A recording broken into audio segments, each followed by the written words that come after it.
Well, last day for insurance on my bike, so Wendy and I decided to go for a ride before I got off from work. So we hit the south end here, and it's pretty toasty out, ain't it, Miss T? Very toasty out. So it's 9/11 today, September 11th, 2015. You can see there's 11 right there, man. And she's done. Midnight tonight, that baby's off the road. I only licensed for a few months this year, so we're at the Hawaiian church on the south end. Hawaiian church and graveyard, and Wendy is picking blackberries. And then we're gonna go home and have some dinner. There's Fulford Harbor.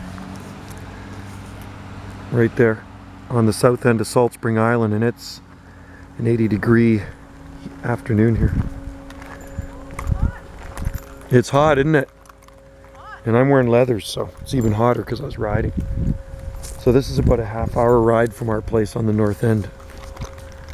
And there's the old Hawaiian church. I say Hawaiian church because it was built by the Hawaiians around 1880. And the plaque recognizes with gratitude the contributions to our island community made by the Hawaiians and their First Nations families. Their volunteer labor contributed to the construction of St. Paul's Church, and their intercultural coming together promoted values still cherished on Salt Spring Island. And there's some Hawaiian for you. And you Hawaiians can pronounce that. I can't. The life of the land is perpetrated in righteousness. So there you go. Ua moa kio o ka ena ike pono. Hope I said that right. And anyway, here's some of the Hawaiian graves. These are all Hawaiians here. First settlers on Salt Spring Island. See the pukas around them, the shells. Isn't that beautiful? Lots of history here with Hawaiians on Salt Spring Island. That's why they call this Canada's Hawaiian Islands. All of the graves actually have pukas on them, puka shells. Pretty neat. They encased that church in stone in 1973, so it's built out of wood. John Palo died November 6, 1907.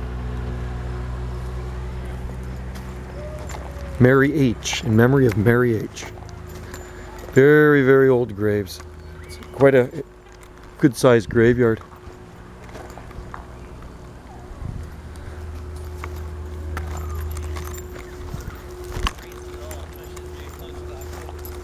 It's toasty out here, isn't it?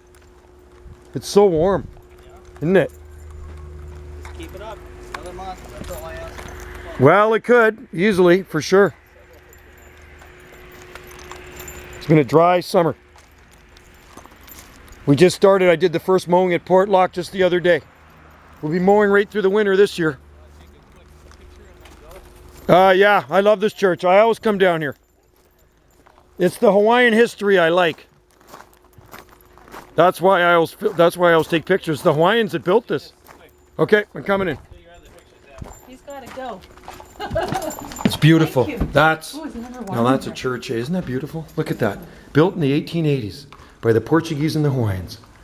Encased in stone, like I said, 1973. Isn't that nice? God, Okay, I'm going to time you. I've got exactly 5 minutes. Go! Feels like beat the clock or something.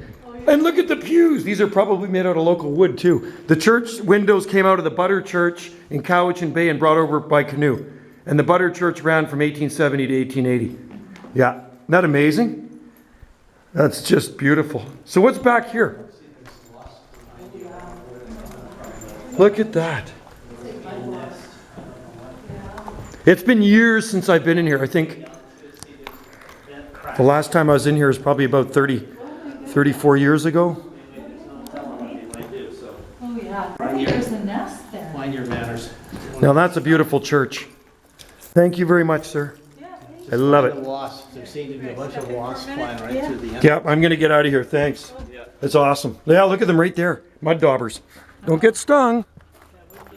No, it wouldn't be fun. I don't have any afterbite. Salt Springs First Church. The Kanakas men from Hawaii came to British Columbia around the year 1850, mainly as laborers for the Hudson's Bay Company for Fort Victoria. Some of these pioneers settled in Portland, Russell, Coal Islands, but the largest group chose South Salt Spring, where they farmed, fished, and logged. Many married and native women and their children attended Beaver Point and Isabella's Point schools and held Hawaiian luau's on Fulford Harbor beaches. They helped build St. Paul's Church. I was only going to give you a And minute. member of several Kanaka families buried in the cemetery. Some descendants still live in Salt Spring. Salt Spring has a lot of history.